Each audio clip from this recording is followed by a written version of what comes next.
আমাদের কি বলছে এখানে তোমার আছে কি আছে ওয়াই প্লাস সিক্স, এটাকে তোমার মানে কথায় লিখতে হবে ওয়াই ও ছয়ের যোগফল। এ মাইনাস টু আছে, তাহলে একইভাবে এরকমভাবে যদি আমরা কথায় লিখতে চাই তাহলে লিখব এ ও দুই এর বিয়োগফল। লিখব এ ও দুই এর বিয়োগফল, এ ও দুই এর বিয়োগফল। তারপর দেখো লেখা আছে 5y, 5y মানে হচ্ছে কি লেখা আছে দেখো, বলছে এখানে ওয়াইকে 5 দিয়ে গুণ, ওয়াইকে 5 দিয়ে গুণ, তার মানে আমার আগে চলটাকে আগে বলছে, তারপর তোমার যে ধ্রুবকটা আছে সেটা বলছে ওয়াইকে 5 দিয়ে গুণ। তাহলে এটা আমরা পরেরটা কীভাবে করতে পারবো, a বাই 9 আছে তো এটাকে আমরা লিখতে পারবো a কে 9 দিয়ে ভাগ। তাহলে এটা কি লিখতে পারবো a কে 9 দিয়ে ভাগ, a কে 9 দিয়ে ভাগ।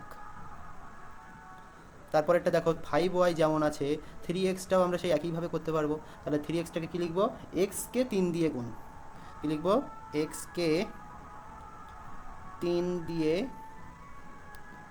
গুণ। বলো এই পর্যন্ত বুঝতে পারলে সবাই?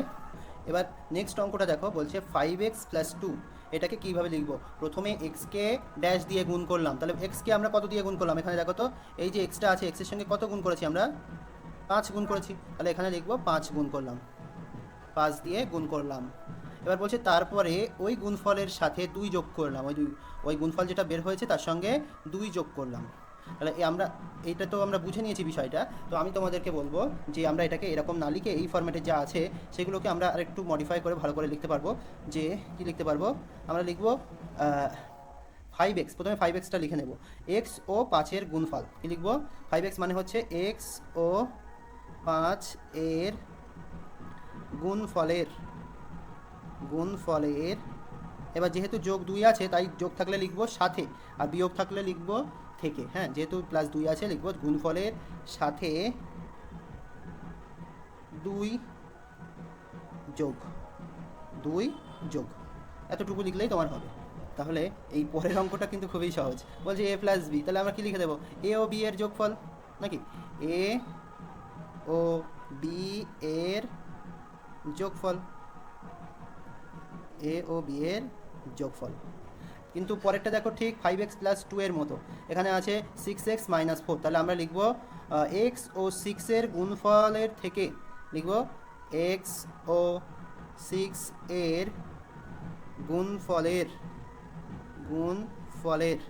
এবার যেহেতু বিয়োগ 4 আছে তো এখানে আমরা লিখবো থেকে, 4 বিয়োগ, 4 বিয়োগ। তাহলে এটা বুঝতে পারলে? আচ্ছা, তাহলে এইবার হ্যাঁ ঠিক আছে না। এবার দেখো পরেরটা, আমার এই যে চিহ্নটা আছে এই চিহ্নটা লক্ষ্য করতে হবে, এটাকে বলা হয় ইংলিশে বলা হয় গ্রেটার দ্যান, মানে বাঁদিকেরটা সবসময় ডান দিকেরটা চেয়ে বড় হবে। তার মানে এখানে বলছে এক্স গ্রেটার দ্যান 5, মানে এক্স 5-এর চেয়ে বড়, এখানে লেখাই আছে দেখো, লেখা আছে কি এক্স 5-এর চেয়ে বড়, লেখা আছে না। তাহলে আমরা লিখতে পারবো যে এক্স 5-এর চেয়ে বড়, এটা লেখা আছে। তো এটা তোমরা এই ফরম্যাটে যদি কিছু থাকে তো অবশ্যই তোমরা সেই হিসাবে লিখে দিতে পারবে, এক্ষুনি আমরা দেখতে পাবো এরকম অঙ্ক আছে। তাহলে দেখো কোন অঙ্কটা, এখানে আমি দেখছিলাম যে ঠিক আছে, তাহলে আমি একটা বলি, হ্যাঁ তোমরা এটার উত্তর দেবে, আমি বলছি শোনো। তাহলে আমি যদি এখানে এরকম লিখতে চাই, আমি যদি লিখি এখানে পি গ্রেটার দেন 9, এটাকে আমরা কি লিখতে পারবো বলো তো দেখি, পি গ্রেটার দেন 9। হ্যাঁ, তো সবচেয়ে ইম্পর্টেন্ট যে বিষয়টা পিটা লিখবো, পি লেখার পরে তোমার হ্যাঁ কমাটা কিন্তু তোমার খুব ইম্পর্টেন্ট, কমাটা দিতে হবে, কমা না দিলে কিন্তু সমস্যা হয়ে যাবে। পি 9 এর চেয়ে, যার শব্দ হচ্ছে একটু মিউট করে দাও, 9 এর চেয়ে বড়, পি 9 এর চেয়ে বড়। হ্যাঁ, তাহলে আমি এই ফরম্যাটে আরও একটা বলে দিলাম। এবার তারপরের অঙ্কে চলে আসি আমরা। এবার দেখো বলছে যে এক্স, তারপর একটা নতুন চিহ্ন ইন্ট্রোডিউস হচ্ছে, নতুন সাইন, তো সেটা হচ্ছে এটাকে আমরা বলবো গ্রেটার দ্যান ইকুয়াল। কি বলবো, গ্রেটার দ্যান ইকুয়াল। তাহলে এটা কেমন হচ্ছে চিহ্নটা, প্রথমে এই হচ্ছে আমাদের গ্রেটার দ্যান, সঙ্গে এই নিচে এরকম একটা সমান চিহ্নের একটা একটা সেই দাগ, এই দুটো মিলে হচ্ছে এটাকে বলবো greater than equal. Greater than মানে হচ্ছে বড়, আর ইকুয়াল মানে সমান। তাহলে এখানে দুটো কাজ করবে, একটা হচ্ছে সমানও হবে বা বড়ও হবে, হ্যাঁ, হয় সমান হবে না হয় বড় হবে। তাহলে এখানে বলছে x greater than equal two 7, এটাকে আমরা কথায় লিখতে পারবো এক্স, আগে সমান সমানেরটা লিখে দেবো, হ্যাঁ, এক্স 7-এর সমান। এক্স কী হবে, 7-এর সমান বা এক্স 7-এর থেকে বড়, এক্স 7-এর সমান বা 7-এর থেকে বড়। আর যদি ধরো আমি একটা সাপোজ বললাম, যদি তোমার এরকম থাকতো শুধু পি ইকুয়াল টু 10 বললাম, তাহলে এটাকে কথায় কীভাবে লিখতে, যে পি 10-এর সমান, পি কমা দেবে দিয়ে 10-এর সমান। এবার যদি এখানে সমান না থাকে থেকে এখানে যদি গ্রেটার দ্যান ইকুয়াল টু থাকে, তখন বলবে পি 10-এর সমান বা 10-এর থেকে বড়। ঠিক আছে, তাহলে এটা বুঝতে পারলে কিনা আমাকে বলবে। X greater than equal two 7। আচ্ছা, এবার পরেরটা কিন্তু একই জিনিস, গ্রেটার দ্যান বা লেস দ্যান একই জিনিস প্রায়। আর এখানে যদি কাঁটা থাকে তার মানে এটাকে বলবো নট গ্রেটার দ্যান, হ্যাঁ, মানে সব কিছু লিখবো শেষে, একদম শেষে আমরা লিখে দেবো নয়। তাহলে ওয়াই, সাপোজ এখানে দেখো ওয়াই গ্রেটার দ্যান 10 যদি থাকতো, আমরা একটু আগেই শিখে আসছি কি ওয়াই 10-এর চেয়ে বড় লিখতাম। এবার যেহেতু এখানে নট গ্রেটার দ্যান লেখা আছে, তাহলে শেষে আমরা 9 লিখে দেবো, লিখবো ওয়াই 10-এর থেকে বড় নয়, ওয়াই 10-এর থেকে বড় নয়। ঠিক আছে, তাহলে আমি যদি তোমাদের একটা এক্ষুনি বলি, একটা প্রবলেম বলি, যে এ নট গ্রেটার দ্যান, তো দেখো আমি যদি তোমাদের সেম প্রবলেম একটা বলি যে এ নট গ্রেটার দ্যান 15, তো এটাকে তোমরা কথায় কিভাবে লিখতে পারবে বলো। আমরা প্রথমে লিখবো এ 15-এর চেয়ে বড়, আর যেহেতু যেহেতু নট লেখা আছে, তো লিখে দেবো 9, এ কমা দেবো 15-এর থেকে বড়, এর থেকে, যদি গ্রেটার দ্যান থাকতো তাহলে শুধু বড় লিখে দিতাম, আর যেহেতু নট গ্রেটার দ্যান লেখা আছে তাই লিখবো বড় নয়। আচ্ছা, এইবার একটা প্রবলেম আমি রোহিণীকে জিজ্ঞাসা করব, সঙ্গে সঙ্গে উত্তর দিয়ে দেবে, যে আর নট গ্রেটার দ্যান 27, এটাকে আমরা মানে কথায় কি লিখবো, এমনি মুখে বললেই হয়ে যাবে, বলো তো। আর 27-এর থেকে বড় নয়। আচ্ছা, আর এর পরে অবশ্যই কমা দেবে, হ্যাঁ, তাহলে প্রত্যেকে বাকি তিনজন প্রত্যেকেই একই উত্তর বলতে, আমি যদি তোমাদের, তারপর কমা হবে। হ্যাঁ ঠিক আছে, তাহলে এই ফরম্যাটটাও তোমরা বুঝতে পারলে। এবার পরেরটা আমরা একটু আগে যেটা দেখলাম গ্রেটার দ্যান ইকুয়াল টু, আর এটা হচ্ছে less than equal two. Less than equal two মানে সমান অথবা ছোট, হ্যাঁ, তাহলে সমান অথবা ছোট, তাহলে একই ফরম্যাটে আমাদের অঙ্কটা আছে, আমরা একইভাবে সুন্দর করে লিখে দিতে পারবো। তাহলে কেমন লিখবো দেখে নাও, বলছে ওয়াই কমা দেব 10-এর সমান, আগে লিখে নেব সমানটা, হ্যাঁ, 10-এর সমান বা 10-এর থেকে, যেহেতু লেস দ্যান আছে তাহলে লিখবো ছোট, 10-এর থেকে ছোট, 10-এর থেকে ছোট, 10-এর থেকে ছোট, হ্যাঁ।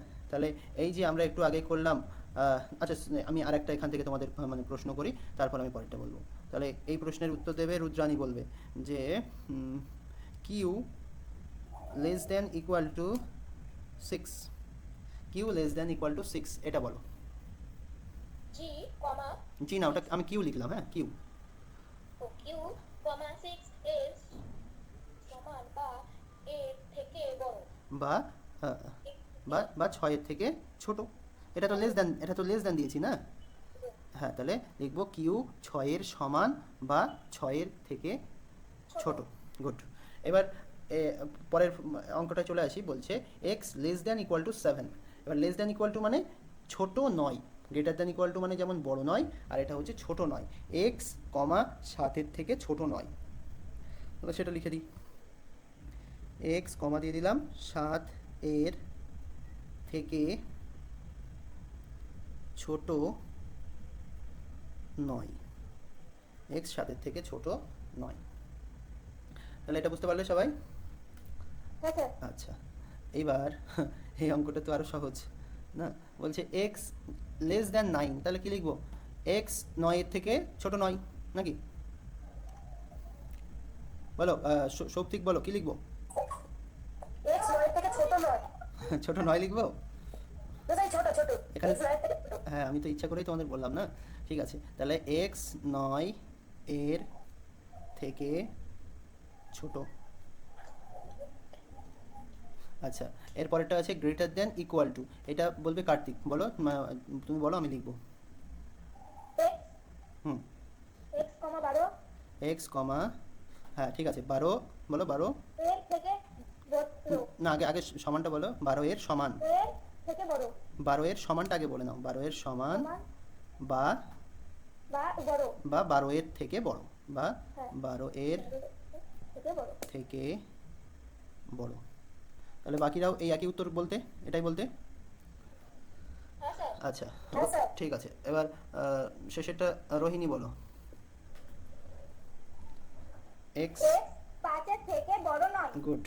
এক্স, এক্স কমা দিয়ে দেবো একটা, 5 এর থেকে বড় নয়। Very good. তাহলে আমাদের এটা হয়ে গেল, দেখতে পাচ্ছ? এটা এবার এটা হচ্ছে আমাদের ঠিক উল্টোটা। আমাদের এতক্ষণ কি করতে হচ্ছিল, এই সংখ্যামালা একটা দেওয়া থাকছিল, এবার সেটাকে আমরা কথায় লিখছিলাম, কথায় কিভাবে প্রকাশ করছিলাম। আর এবার তোমার কথায় বা গল্প আকারে দেওয়া আছে, সেটাকে আমরা মানে এই সংখ্যামালায় লিখব বা সাংকেতিক চিহ্নতে লিখব। এ থেকে 11 বিয়োগ করি, তাহলে এ বিয়োগ 11। বলছে পি এর সাথে 19 যোগ, তাহলে পি আর 19 যোগ করব। এই হচ্ছে পি আর এই হচ্ছে 19, এটাকে যোগ করতে বলছে, তাহলে লিখব পি যোগ 19। পি যোগ 19। বলছে বিকে 2 দিয়ে গুণ করি, তাহলে বি গুণ 2 লিখে দিলাম, সমান কি হবে, 2b হবে। সেটা আমরা এই একটু সমান দিয়ে লিখে দেবো। পরেরটা বলছে এক্সকে 12 দিয়ে ভাগ করি, এক্সকে 12 দিয়ে ভাগ করি, তাহলে এক্স ভাগ 12 লিখবো, তো সেটাকে আমরা ভগ্নাংশ আকারে লিখে দিতে পারি x/12। হ্যাঁ, তাহলে এই হয়ে গেল। এইবার আমাদের পরেরটা মানে দুটো কাজ করতে হবে, এগুলো যেরকম একটা করে কাজ কাজ করলেই হয়ে যাচ্ছিল, এখানে কি আছে বলছে এই সিকে 3 দিয়ে গুণ করতে হবে, যা হবে তার সঙ্গে আবার 7 যোগ করতে হবে। হ্যাঁ, তাহলে আমরা আগে সি গুণ 3 লিখে নেব, যোগ 7 লিখব। তাহলে আমরা লিখব সি গুণ 3 যোগ 7। তাহলে দেখো সমান চিহ্ন দিয়ে আমরা কি কি লিখতে পারি, আমরা কি বলেছিলাম যে সহগটাকে, সরি এখানে সহগ বলবো না, আমরা বলবো ধ্রুবক। ধ্রুবকটাকে প্রথমে লিখব, তারপর চলটা লিখব, তাহলে এটা হবে 3c, এটা হবে 3c প্লাস 7। তাহলে এখানে হ্যাঁ বলো। দেখো পরেরটা বলছে পি ও কিউ এর গুণফল, তাহলে এটা খুবই সহজ, আমরা লিখে দিতে পারবো পি গুণ কিউ, পি গুণ কিউ। তাহলে এই সমান চিহ্ন দিয়ে আমরা শুধু গুণ চিহ্নটাকে তুলে দেবো, দিয়ে শুধু পি কিউ লিখে দেবো পাশাপাশি পি কিউ লিখে দেবো। পি ও কিউ এর গুণফল মানে পি গুণ কিউ সমান পি কিউ। তো পরেরটা দেখি, ওয়াই এর মান 10-এর থেকে ছোট নয়।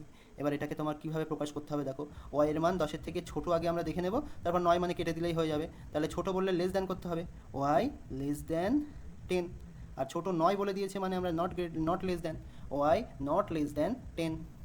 বলছে ওয়াই এর মান 7-এর কম, ওয়াই এর মান কি বলছে, 7-এর কম, তাহলে ওয়াই কম বললে less than, Y less than 7। পরেরটা বলছে ওয়াই এর মান 10-এর সমান বা 10-এর থেকে বড়। তার মানে সমান আর বড় বলেছে মানে তোমার বুঝে নিতে হবে গ্রেটার দ্যান ইকুয়াল টু। বড় মানে হচ্ছে গ্রেটার দ্যান, আর সমান মানে হচ্ছে ইকুয়াল টু, আর প্রথমে ওয়াই বসবে, শেষে 10 বসবে। তাহলে আমরা লিখতে পারবো Y greater than equal to 10, Y greater than equal to 10। তো নেক্সট বলছে এক্সকে 2 দিয়ে ভাগ ও ভাগফল থেকে 5 বিয়োগ। তাহলে আমরা এইভাবে লিখতে পারি যে এক্স ভাগ চিহ্ন দিয়ে দিলাম x/2, যা পেলাম তার থেকে 5 বিয়োগ 5। তাহলে সরল অঙ্কে তোমরা জেনেছো যে ভাগের কাজ আগে করতে হয় বদমাশ নিয়মে, তাহলে আমরা এই সমান চিহ্ন দিয়ে এটাকে x/2 মানে এই x মানে ডিভাইডেড বাই 2, এটাকে আমরা এইভাবেও লিখতে পারি। হ্যাঁ, আর বিয়োগ 5, সেটা আমরা পাশে বিয়োগ 5 লিখে দিলাম, -5 লিখে দিলাম। বলো এর মধ্যে কারো কোনো প্রবলেম?